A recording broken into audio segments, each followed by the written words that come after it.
Bonjour à toutes et à tous. Aujourd'hui, je vous montre comment démarrer avec Swiss Work Time en 15 minutes. Nous voici en fait sur le site vitrine sur lequel on va trouver en fait l'option pour pouvoir débuter et créer un compte gratuitement. Nous voici sur un formulaire de saisie tout à fait simple.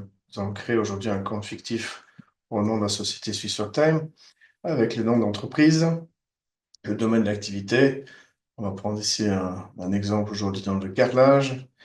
Juste mettre quelques coordonnées. Donc, les coordonnées du compte principal, ça sera le compte administrateur qui aura en fait les accès complets sur la plateforme. Voici l'adresse exacte de Swiss for Time, un numéro de téléphone fictif. Un élément intéressant ici, c'est la terminologie. En fait, on peut choisir si on parle de projet, de chantier ou de transport. Pour la présentation du jour, je vais prendre projet, comme ça sera un peu plus générique. On va créer aujourd'hui un compte avec une autre adresse email.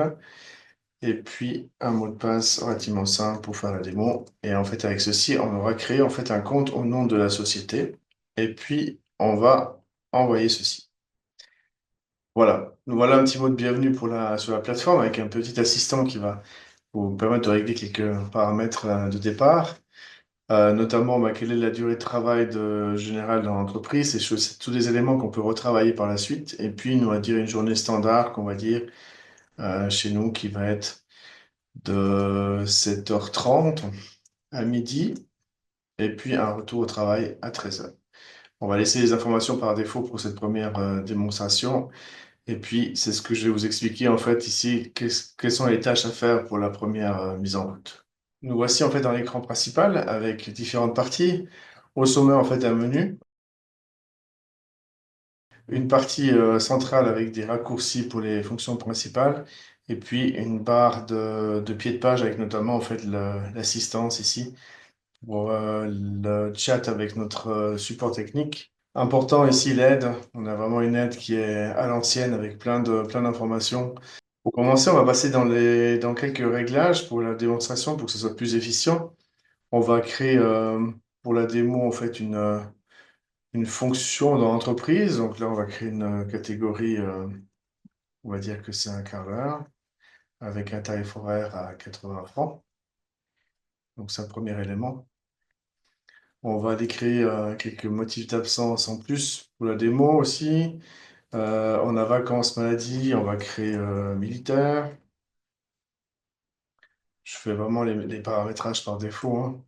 On va garder maladie et vacances, et puis on va ajouter encore congé, maternité, quelques motifs d'absence.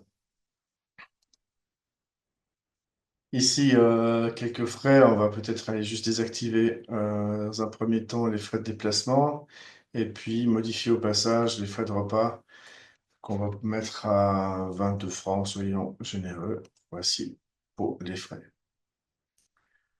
Retour au menu principal. Donc, premier élément, on va aller voir la liste des employés. Donc, on voit que par défaut, l'employé Alain Prat a été créé.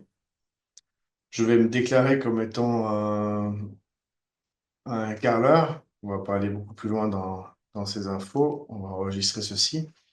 En passant la possibilité d'importer, donc rapidement, si vous avez un fichier Excel, donc on a un exemple de fichier Excel qui peut être téléchargé, complété. Donc là, j'en ai préparé un avec quelques personnes, donc je peux rapidement en fait les importer dans le système. Donc là, je vois que j'en ai importé 5. Même chose pour les projets. Donc voici la liste des projets. On va supprimer celui qui a été fait par défaut pour être un peu plus propre. Et je vais également importer quelques chantiers que j'ai préparés ici avec quelques données, une vingtaine de chantiers pour la démo. Donc c'est du copier-coller dans un fichier Excel. On va aller faire ce qu'on appelle la planification des heures pour attribuer en fait des heures. Sans aller trop dans les détails, on va pouvoir travailler en fait sur une période. Donc là, on va dire qu'on travaille sur toute l'année 2025, donc jusqu'au 31/12/2025. On va dire que pour tous les employés, du lundi au vendredi, ils vont devoir travailler 8h30. Donc là, ça a affecté vraiment pour tous les employés, en fait, les 8h30 par jour. On va faire un petit cas différent pour un employé qui sera moi-même. en me donnant congé le vendredi. Donc là, je vais appliquer ici le vendredi, congé pour Alain Prat, donc tous les jours. Donc là, en fait, on planifie quelles sont les heures qui doivent être effectuées en fait au courant de l'année. Avant de commencer vraiment la partie saisie, on va encore configurer quelques jours fériés. On va rajouter le 29 mai, on y est presque. Donc ici, ça sera l'Ascension, qui est un jour férié. On va rajouter le 19 juin, qui est du coup un jour férié en Valais, qui est la fête Dieu aussi toute la journée.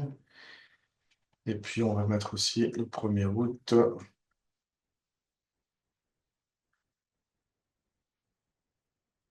un jour entier. Donc là, j'ai créé trois jours fériés que je vais pouvoir en fait affecter. Donc on va dire que l'Ascension et le 1er août, a priori, c'est pour tout le monde. Donc je vais affecter en fait à tous les employés. Et puis une exception pour les Valaisans qui ont donc à la fête Dieu congé. Donc je vais mettre un jour en plus ici pour le 19 juin. Et voici comment j'ai pu en fait faire un catalogue des jours fériés et les affecter en fait par employé. Donc jusque-là, j'étais en tant que gestionnaire. Là, ce que je vais vous montrer, c'est fait comment ça passe la saisie en fait pour un employé. Ici, on va pouvoir se connecter sur le compte, donc avec le même login que créé tout à l'heure.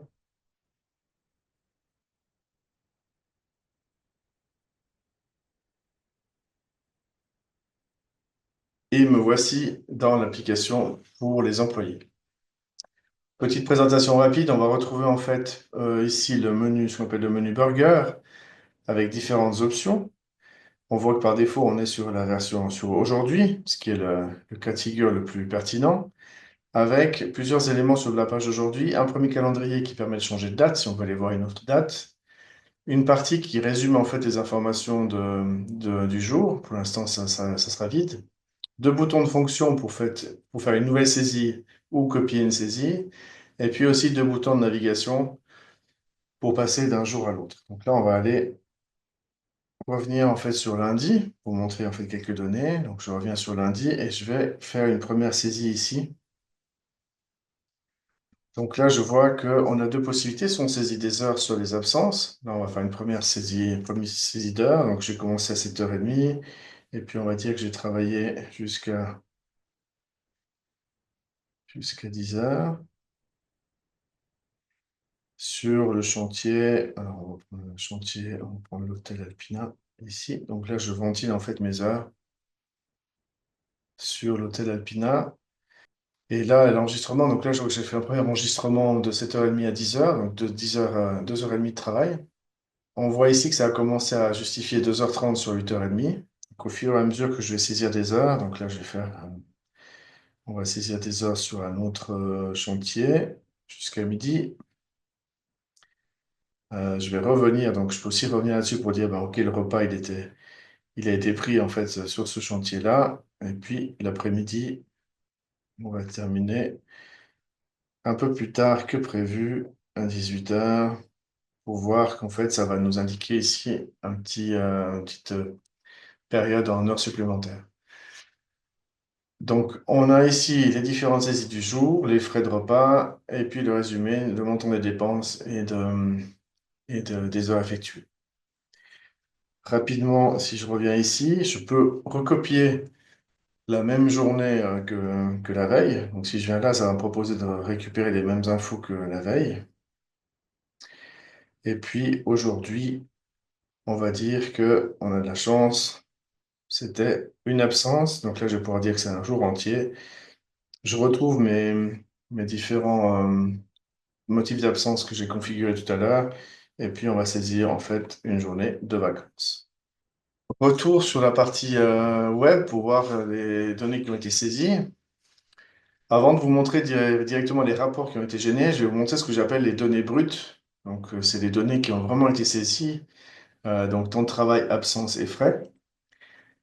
Si on vient ici, on va retrouver en fait vraiment toutes les saisies qui ont été faites, donc toutes les cases qui ont été remplies dans l'application. Donc je vois que j'ai bien en fait le 12 mai de 7h30 à 10h, 2h30 effectuées à l'hôtel Alpina, la fin de matinée, l'après-midi, sur l'autre chantier, etc. Donc c'est vraiment ce que j'ai ventillé tout à l'heure.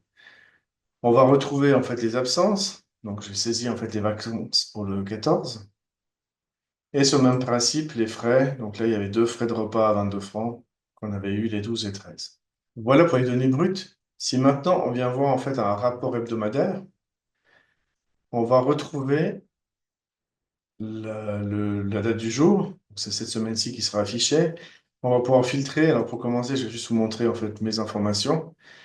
Donc on va retrouver en fait toutes les informations de la semaine avec le chantier Alpina le lundi, le pont de la Lint l'après-midi, et puis nos vacances ici. Et puis, on retrouve chaque fois en fait les heures planifiées. On voit que le vendredi, je n'ai pas travaillé. Et puis là, 2 heures supplémentaires. Donc, on a cette vision-là en fait par employé, avec possibilité d'avoir un résumé pour tous les employés. Donc là, bon, il n'y a pas de données, mais si je prends tous les employés, on va retrouver en fait le même tableau pour tous les employés. Donc là, il n'y a que moi qui l'ai saisi. On va retrouver toutes ces infos. Et puis ici, le cumul, qu'on affiche ou pas, ici au sommet, avec vraiment tout ce qui a été fait par chantier ou par absence et par frais pendant la semaine. Même vision au niveau du rapport mensuel. Je vais reprendre mon exemple. Donc là, on voit aussi clairement tout le mois, donc toujours assez peu de saisies, mais on va les retrouver ici. Pour le mois et rapport annuel, idem. Si je reprends ici, je vois en fait mes premières saisies avec chaque fois les heures effectives, les heures planifiées et les heures supplémentaires et les frais. Avant de vous montrer la partie planification des absences et des jours travaillés, on va juste pour l'exemple créer une absence prolongée. On va dire que Eliane, du 10 mars au 31, oups, au 31 août, elle était en congé maternité. Donc, je vais créer cette absence. Donc, ça, je peux le faire. Forcément, elle n'a pas eu le temps de le faire dans l'application, elle, avant de partir. C'était un peu rapide. Pour une demande de congé traditionnelle, donc ça peut se faire également dans l'application, où là, je vais pouvoir déposer en fait une nouvelle demande. On va dire que ça va être intéressant pour un congé la semaine du 19 au 22, toute la journée. Pour des vacances, ça me paraît intéressant. Une autre raison. Donc là, je vais créer cette demande de congé. Donc là, je vois qu'en fait, elle a été faite, mais elle n'a pas encore été validée. Donc ici, ça nous permet maintenant de voir en fait le planning des absences.